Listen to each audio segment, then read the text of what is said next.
What if the most important moment heading into WrestleMania had nothing to do with a title match, a contract signing, or a returning legend, but instead came from a single calculated attack that quietly rewrote the entire creative blueprint for the biggest show of the year?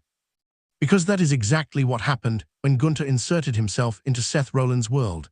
And if you have not been paying close attention to the deeper layers of what this means structurally, creatively, and long-term, then you are genuinely missing one of the most fascinating booking situations WWE has put together in years.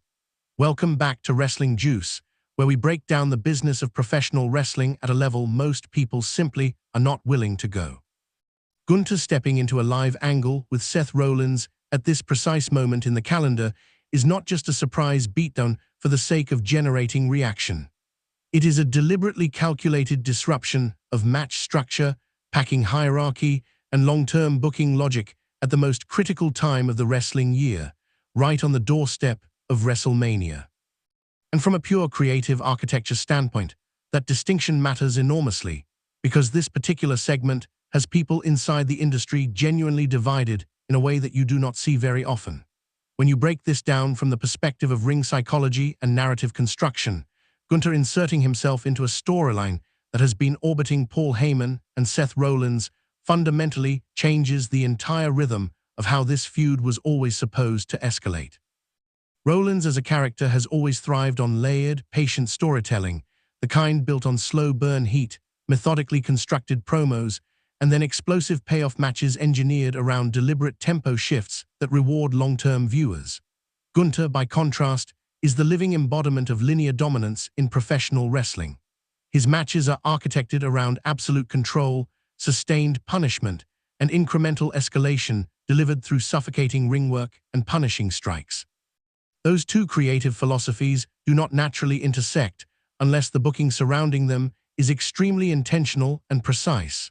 That is precisely why the attack carries so much weight. Gunther did not simply make a save in that moment.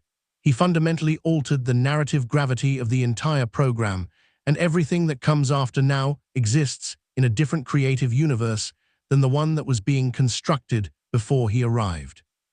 To truly understand the mechanics behind this decision, you have to start with the context, because the context here is not just important, it is everything. The Bloodline storyline has already been structurally compromised in meaningful ways due to a series of injuries that have quietly reshaped the creative options available to WWE's writing team. Bronson Breakker going down with a hernia removed a key enforcer archetype from the faction entirely. Breakker was clearly being positioned as the explosive, high-intensity worker within that group, the performer capable of matching Rollins' pace during transition sequences while simultaneously maintaining a believable physical threat within the logic of the story being told. When you lose that specific piece, the faction loses its primary physical anchor, and that creates a ripple effect throughout the entire surrounding narrative. Then you compound that loss with Bronson Reed also going down to injury, and suddenly you have lost your monster heel as well. The high-impact, low-mobility wrecking ball whose primary function within the group was to create chaos and draw heat through overwhelming physical presence alone. That is two completely distinct and irreplaceable match archetypes disappearing from the same faction within a compressed window of time, and the structural damage that causes to the surrounding storyline cannot be overstated. The entire faction's work rate balance collapses as a result, leaving creative with significantly fewer tools to construct the kind of varied and layered storytelling that made the group compelling in the first place. You also have Logan Paul and Austin Theory currently tied up in their own programs with the Usos, which effectively removes your hybrid utility workers from the central narrative, the performers who possess the versatility to execute both high-flying sequences and character-driven segments with equal credibility. That leaves Heyman isolated at the center of this story, and in the language of wrestling storytelling, an isolated manager is never a coincidence. When a legendary advocate finds himself without reliable physical protection around him, the narrative is always pointing toward one of three outcomes: a betrayal, a new alliance, or a fundamental power shift within the existing structure. And this is the precise moment where Gunther enters the frame, filling a void that the injury situation created while simultaneously introducing a layer of creative ambiguity that the story desperately needed.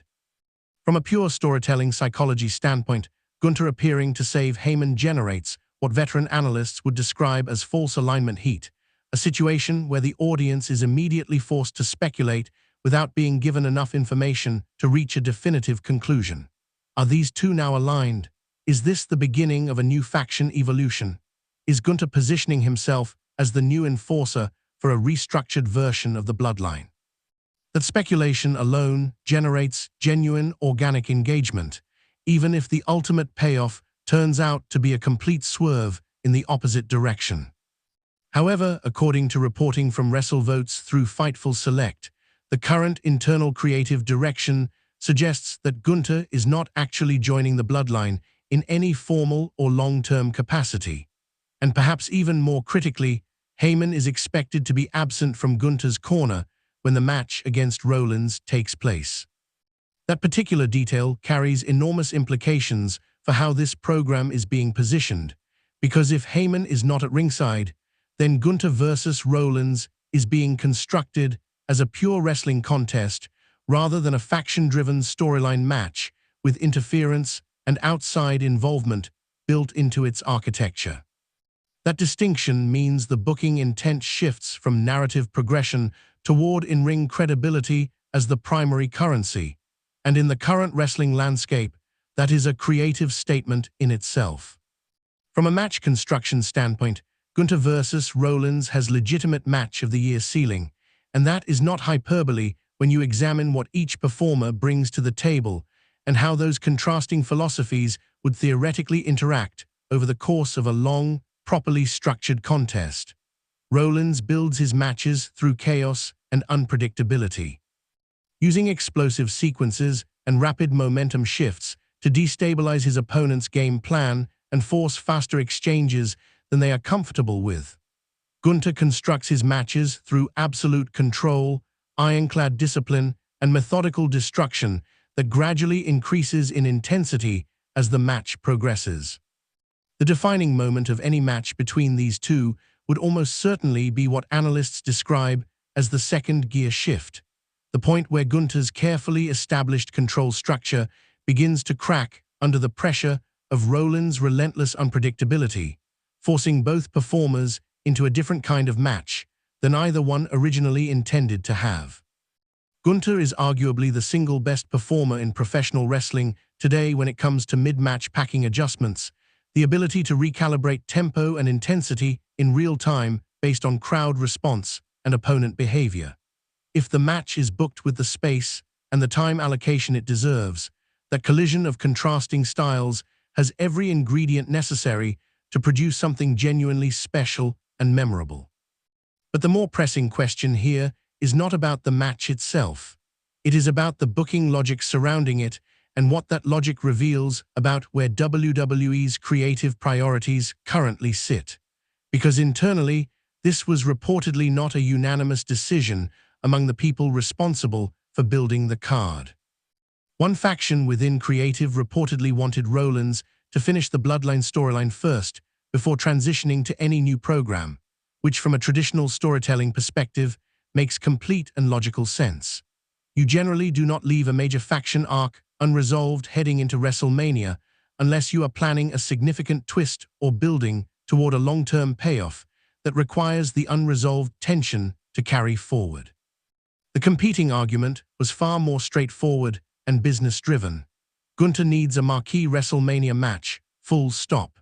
That internal debate tells you everything you genuinely need to know about the current state of WWE's creative decision-making process, because it is not simply about telling the best possible story in the most narratively satisfying way.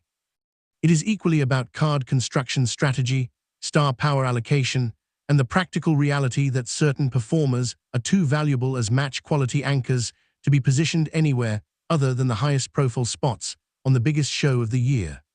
Gunther's matches consistently deliver at an elite level regardless of opponent or circumstance, regularly landing in the 4.5 to 5-star range, depending on time allocation and the quality of the performer across from him. His fan engagement numbers, critical reception, and match quality metrics make him one of the most reliably exceptional performers in the entire company, and leaving that off WrestleMania entirely would be a difficult decision to justify from any reasonable creative or business perspective. So the core decision becomes a genuinely difficult one. Do you prioritize narrative continuity and honor the structural integrity of the story you have been building for months? Or do you prioritize match quality, star power, and the legitimate WrestleMania moment that Gunther deserves? Right now, it appears that WWE is attempting to achieve both simultaneously by teasing a Gunther and Heyman alignment without actually committing to it in any concrete or long-term way. That approach creates genuine intrigue and audience speculation without locking the company into a faction alignment that could ultimately limit Gunther's creative options down the road. It is a flexible and pragmatic booking strategy, one that provides maximum narrative flexibility and allows creative to pivot in either direction after WrestleMania, depending on crowd reaction and the evolving needs of the larger story. From a predictive analysis standpoint, if this match proceeds cleanly without any outside interference or Heyman involvement, Gunther has a statistically strong case to emerge with the victory.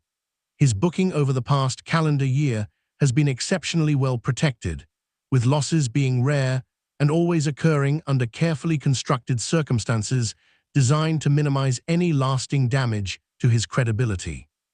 Rollins, by contrast, functions brilliantly as what the industry calls a utility main eventer, a performer so credible, so resilient, and so adaptable that he can absorb a loss without any meaningful erosion of his standing with the audience.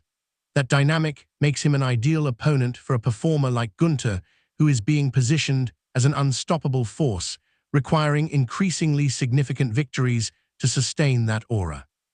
However, the significant complicating factor is that if the Bloodline storyline remains active and ongoing after WrestleMania, Rollins may genuinely need the victory to maintain the narrative momentum that has been carefully built around his character throughout this entire program. That creates two directly competing creative priorities, pulling the booking decision in opposite directions simultaneously, and the resolution of that tension will define far more than just this single match. Looking 3 to 4 months past WrestleMania at the larger creative picture, the stakes of the finish become even clearer. If Gunther wins, the logical trajectory points toward a World Championship program by early summer, with the clean victory over a credible main event performer like Rollins providing the precise credibility infrastructure needed to justify that escalation in positioning. If Rollins wins, particularly in a scenario where he outsmarts rather than outpowers Gunther, it reinforces his character's identity as a cerebral and resourceful competitor, while simultaneously keeping the Bloodline storyline alive and pointed toward a larger and more significant payoff, potentially including a faction collapse or a major betrayal that reshapes the entire landscape of the main event scene. And there is a third possible outcome that has not been discussed nearly enough in most analytical circles, which is a non-clean finish involving outside interference. If interference materializes, particularly from Heyman or from returning faction members like Breakker, it gives WWE the ability to protect both performers without damaging either one, while simultaneously extending multiple intersecting storylines in ways that serve the larger creative calendar. It is not the most artistically satisfying conclusion from a pure match quality perspective, but from a business standpoint, it maximizes narrative flexibility in precisely the way that a company with multiple competing story priorities would find attractive. The social media reaction to all of this has been genuinely split in a way that itself tells you something meaningful about where the audience currently stands. One side of the conversation has embraced the unpredictability enthusiastically, pointing to Gunther's unexpected appearance and temporary alignment with Heyman as exactly the kind of chaos and disruption that makes professional wrestling feel alive and surprising. That kind of genuine unpredictability creates real buzz, and real buzz converts directly into audience engagement and mainstream conversation. The other side of the debate views the situation as textbook overbooking, reading the Gunther insertion as clear evidence that creative is actively scrambling to compensate for injury losses and constructing stopgap solutions rather than executing a coherent and premeditated long-term plan. Both perspectives have genuine merit, because the honest reality is that this situation does contain elements of reactive booking. Injuries force creative changes, and the team is visibly adapting in real time to circumstances they did not choose and cannot fully control. But it is worth noting that some of the most celebrated and genuinely iconic storylines in the history of professional wrestling were born from exactly this kind of last-minute pivot and unexpected alignment, where necessity and creativity collided and produced something neither the writers nor the audience could have anticipated. The single most important factor in determining whether this entire situation is remembered as a brilliant booking adjustment or a frustrating example of fragmented storytelling will ultimately be the finish of the match itself, because that is what transforms all of the surrounding speculation and ambiguity into a definitive creative statement about what this company believes in and where it is headed. The core principle that should guide that decision is this: Gunther does not need the bloodline. His character is most powerful, most compelling, and most commercially valuable as an independent force, an unstoppable and supremely disciplined competitor whose credibility is rooted entirely in his own physical dominance and psychological presence, rather than in the protective infrastructure of faction politics and outside interference. Associating him with a group that is already structurally compromised and narratively unstable risks undermining the very qualities that make him exceptional and irreplaceable. Maintaining his independence while having used the Heyman moment to generate speculation and engagement is the correct call, because it allows creative to capture the benefits of the intrigue without paying the long-term cost of compromising Gunther's identity. You create the speculation, you drive the engagement, and then you protect the character. That is efficient booking executed with restraint and foresight, and in the current landscape, that combination is genuinely rare. Everything ultimately converges at WrestleMania, and this match will mean far more than whatever the final result happens to be. It will serve as a declaration of intent about the creative direction WWE is choosing to commit to as it moves forward into the next phase of its storytelling.